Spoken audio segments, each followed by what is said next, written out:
Kak dulu masuk UB jalur apa? Kak Safik punya mantan berapa? Kak gimana caranya biar pintar mix and match outfit hijab? Tipsnya Kak? Iya nggak ngaku nggak, kalian yang cewek-cewek harus ngaku ya. Hi guys, welcome back to my YouTube channel.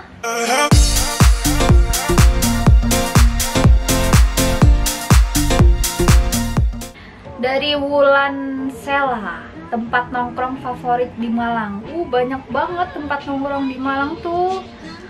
Ada, aku tuh biasanya kalau nongkrong itu sekalian foto-foto. Yang paling sering tuh di Aura, terus Sausen, terus di Aura, Sausen. Kok aku lupa ya? Padahal banyak banget. Aku apa sih itu yang nine apa ya? Sekarang ada baru itu yang di sebelahnya Sausen. Sejenak itu bagus tempatnya kalau buat ngopi nongkrong, tapi aku belum pernah ke sana karena aku udah pindah ke Jakarta, itu baru buka gitu. Terus nongkrong lagi di Kopi Brewok. Ketau ya kalau di Kopi Brewok tuh aku suka makanannya sama behaviornya di sana tuh kayak banyak anak-anak kuliahan, kayak ini tuh tongkrongan anak kuliah banget gitu kalau di Brewok. Tapi aku baru kesana itu waktu akhir-akhir aku mau lulus, nggak tahu kenapa. Dari dulu kemana aja aku juga nggak tahu. Terus di Malang mana lagi ya? Di Kobermi Setan mungkin karena dia di Suhat kan, jadi kayak di tengah-tengah Malang gitu. Dan deket sama kosan, jadi dulu aku kayak sering banget ke Misetan karena tinggal jalan dari kosan.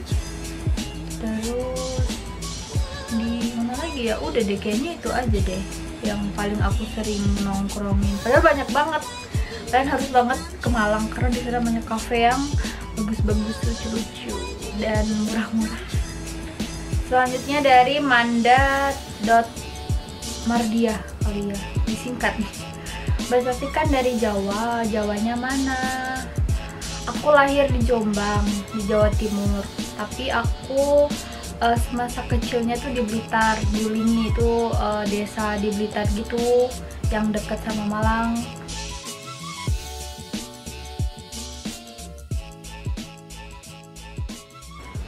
Terus aku lulus SMA, kuliahnya di Malang. Udah, berarti aku Jawanya Jawa Timur. Aku mau diajak ngomong bahasa Jawa mana aja kayaknya nyambung deh. Kayak kalau di Blitar tuh biasanya kita ngomongnya tuh pakai yang agak medoknya tuh medok apa ya? Medok desa gitu loh, kayak nyapa towe, kayak ngapain sih kamu, kayak gitu. Kalau di Jombang tuh kayak apa sih koniku. Di Malang juga kayaknya sama dia, lapoe gitu. Selanjutnya dari Irna Febi, Kak gimana rasanya LDR? Aku LDR berapa lama ya? Jadi kan aku LDR itu kayaknya LDR tipis-tipis dulu kan, kayak aku masih kuliah, terus cowok aku udah lulus duluan, jadi dia harus pulang kan ke Jombang, jadi aku masih kuliah di Malang. Itu aku udah ngerasa LDR sih, walaupun bisa pulang gitu.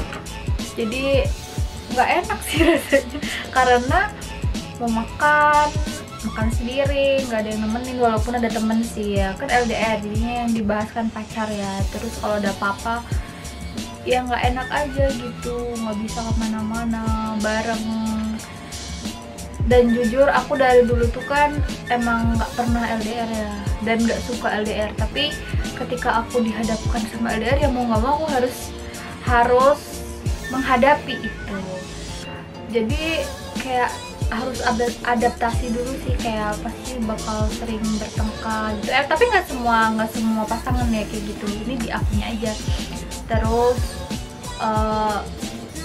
kalau misalnya lagi bertengkar tuh nggak bisa langsung ketemu gitu loh, jadi ya bakal balik-balik sendiri gitu kalau emang udah mereda gitu. Terus itu yang LDR kita bisa langsung pulang ya. Terus yang LDR beneran itu waktu LDR Malang Jakarta, jadi kan itu kan lumayan jauh ya, makanya nggak bisa langsung sampai gitu. Sebelumnya aku sempat LDR Malang Surabaya karena waktu itu cowok aku lagi di kelas atau lagi ada kerjaan, cuman kita nggak bisa ketemu, sama aja karena dia kan ada jadwalnya gitu. Kalau Sabtu Minggu baru bisa ketemu, itu pun nggak bisa full. Jadi tuh bisa ketemu tuh seneng banget, ya Allah, kayak seminggu gak ketemu tuh rasanya nggak enak banget gitu. Jadi waktu ketemu tuh rasanya kayak nggak pengen waktu itu cepat berlalu gitu. Terus biasanya kalau aku udah balik gitu kan, aku nganterin dia balik ke asramanya, terus aku balik, biasanya aku tuh nangis di mobil. Jadinya gitu kan, aku tuh cengeng ya. Jadi kalau DR pasti sering nangisnya tuh kalau nggak kangen. Tapi seringnya nangisnya tuh kena kangen sih, jarang kayak berantem nangis tuh, kayak pernah tapi nggak sering-sering banget. Jadi nangisnya karena kangen. Terus LDR itu kayak menunjukkan dirimu yang sebenarnya ya. Kayak LDR itu banyak resikonya karena kita mau ngapa-ngapain itu nggak akan kekontrol, karena kita cuma ngontrolnya lewat media sosial. Jadi mau bohong aja itu kayak bisa banget gitu loh. Jadi itu harus kuat banget itu ya imannya ya kalau LDR. Kalau nggak kuat ya gitu deh, karena emang LDR tuh membosankan sih ya menurut aku. Jadi yang LDR jangan lama-lama deh, langsung nikah aja biar nggak LDR. Sekaligus menjawab pertanyaan, sebenarnya aku ngapain sih di Jakarta itu, apakah kerja apakah apa gitu. Aku ke Jakarta tuh sebenarnya atas kemauan diriku sendiri gitu. Tadinya aku mau pindah ke Jakarta ketika aku udah nikah, karena cowok aku sekarang kerjanya di Jakarta. Tapi sambil ngurusin pernikahan, aku sekalian pindah ke Jakarta karena emang kerjaan aku banyak yang di sini. Jadi daripada dulu tuh kayak riwa-riwi Malang Jakarta kan berat di ongkos ya. Jadi sekalian aja ke Jakarta biar aku enak kalau ada event-event tuh ya udah tinggal pergi aja, nggak harus naik pesawat gitu yang lama, naik kereta gitu. Jadi kayak sambil menyelam minum air gitu. Iya. Ini nyambung sama pertanyaan Octavia _Ska, di Jakarta itu biayain hidup sendiri tak? Alhamdulillah udah biaya sendiri, nggak dibiayain sama orang tua. Udah dari aku kuliah semester 4 atau 5 ya, semester 4 kalau nggak salah, itu aku udah nggak minta uang bulanan. Karena waktu itu aku sambil kuliah aku tuh nyambi jadi makeup artist. Jadi kayak makeupin manten, makeupin wisuda yang sering ya, makeupin apapun itu. Alhamdulillah. Dan sampai aku terjun ke dunia content creator ini. Pertanyaan selanjutnya dari Sekar Sulistian, Kak Safi punya mantan berapa? Terus pernah diputusin belum? Ini banyak banget pertanyaan ini ya. Mantan aku berapa ya? Banyak. 10 kali ya.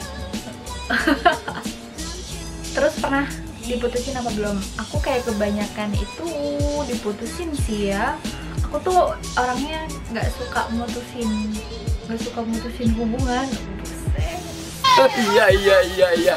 Kayak nggak suka aja mutusin karena takut aja. Aku kayak ngerasa diputusin itu nggak enak, makanya aku nggak suka mutusin. Tapi aku pernah mutusin cowok karena emang aku nggak suka gitu. Terus kenapa kok pacaran aku nggak suka, kan kasihan gitu. Jadi awalnya ya mungkin salah aku kali ya, karena apa ya, karena ABG labil aja gitu loh. Kan masih kicik, makanya yang masih kicik jangan pacaran ya. Ntar aja kalau udah gede, karena kalau kita sudah mengenal cinta itu pasti ada air mata. Dari Novilia 95 gimana caranya biar pintar mix and match outfit hijab? Tipsnya Kak. Jadi dulu awal mula aku mix and match itu karena aku tuh gak punya banyak baju ya. jadinya harus mix and match biar matching gitu, biar nggak beli-beli, nggak habis uangnya. Dulu tuh kalau aku kuliah, kalau aku beli baju itu tandanya aku tidak makan selama seminggu. Dulu aku anaknya kayak gitu, kalau aku pengen sesuatu ya udah aku nggak, maksudnya ngehemat gitu loh, hemat makan sehari sekali karena uangnya udah dibuat beli baju atau beli gincu gitu ya. Jadi karena keterbatasan itu aku jadi banyak ide gitu. Oh, aku nggak usah beli baju lagi deh, ini aja dipadu-padain sama ini, kan belum pernah aku pakai bersamaan gitu. Kadang tuh penyakit wanita tuh kayak gitu, kayak aku keluar pakai baju apa ya, terus kalau bajunya udah pernah dipakai tuh kayak males mau pakai baju itu lagi. Iya, nggak ngaku, nggak kalian yang cewek-cewek harus ngaku ya. Iya, mau keluar, aduh aku nggak punya baju, padahal bajunya selemari full. Akhirnya karena mix and match itu, jadi semua baju di lemari aku tuh kepake gitu. Terus orang tuh lama-lama bakal notice, kayaknya kemarin pakai baju ini, oh ternyata dipadu-paduin sama ini bagus gitu. Jadinya aku sekalian aja bikinin konten, ternyata kalian suka, ya udah aku bikin terus. Dari Jawa Rohmana _ Ska, dulu masuk UB jalur apa? Aku jalur undangan sih. Waktu aku daftar itu di jurusan yang sama itu aku barengan sama 3 orang kalau nggak salah. Jadi kan dulu suka di itu kan kayak di plot-plotin satu jurusan itu kalau bisa berapa orang gitu kan. Nah, dari 3 orang ini salah satunya sama kayak aku, satunya beda. Jadi satu jurusan 2 prodi. Nah, itu tuh beda prodi. Tapi di antara 3 ini yang keterima cuman aku gitu. Padahal aku udah insecure kayak, oh ya udah kayaknya aku nggak keterima deh, soalnya teman aku yang daftarnya sama itu menurut aku nilainya lebih tinggi dia gitu. Tapi ya aku waktu itu masukin piagam keroncong. Jadi kan katanya kalau piagam itu yang bisa ngangkat itu yang tingkat provinsi. Nah itu aku ada 2 piagam provinsi, yang satu keroncong, yang satu English storytelling, yang keroncong, yang ini grup ya, ini yang keroncong grup ini juara 1 tingkat provinsi. Jadi alhamdulillah kayaknya itu yang bikin ngangkat poin aku. Dari Sabel, ini adalah teman aku dulu waktu di organisasi waktu kuliah. Dan ini pertanyaannya kayak sangat relate banget dengan kehidupanku sekarang. Jadi dia kasih question, cara kamu bangkit dari insecurity dong Chef, sama biar nggak overthinking juga sama orang, gimana? Kalau secara personal, aku tuh orangnya sangat overthinking, yang sangatlah lebay. Jadi kayak ketika aku kayak dijauhin sama temen terus, tapi aku tuh nggak tahu salahku tuh apa gitu, atau aku di unfollow sama temen aku tapi aku nggak tahu salahku apa, itu tuh aku bener-bener mikir banget. Terus aku kayak biasanya memberanikan diri untuk tanya salahku apa gitu.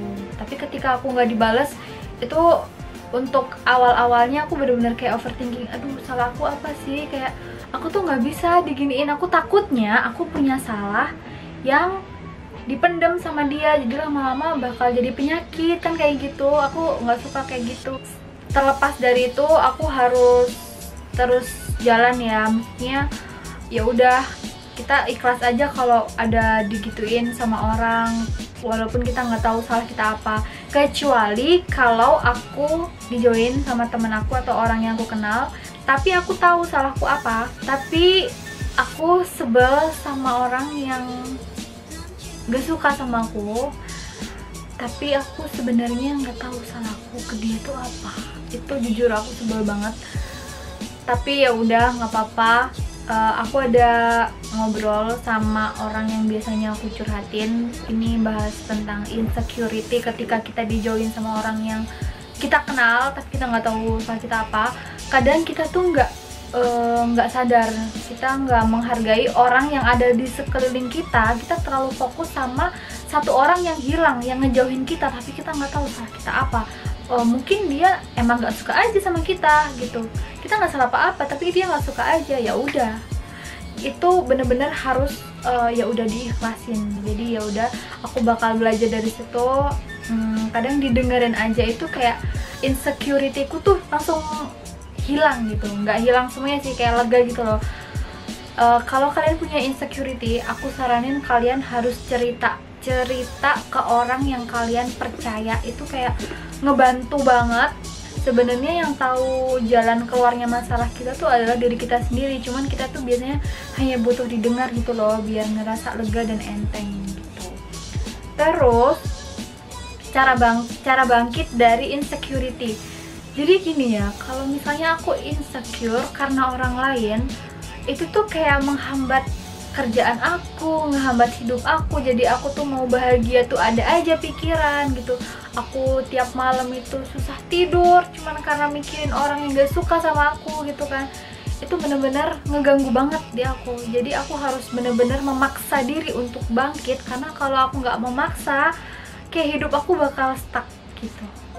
Bakal stuck di situ, aku nggak ada kemajuan, aku nggak ada prestasi, aku nggak ada apa-apa, ya udah hidupku lempeng-lempeng aja. Jadi kita emang harus memacu diri. Oke, kita dijauhin nggak apa-apa, tapi kita harus terus maju karena hidup itu akan terus berjalan gitu. Buktikan sama diri kamu sendiri kalau kamu tuh bisa bangkit, kamu bisa berhasil dari insecurity ini gitu.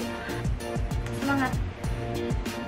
Dari Denovia Putri, tips gendat adalah bahagia.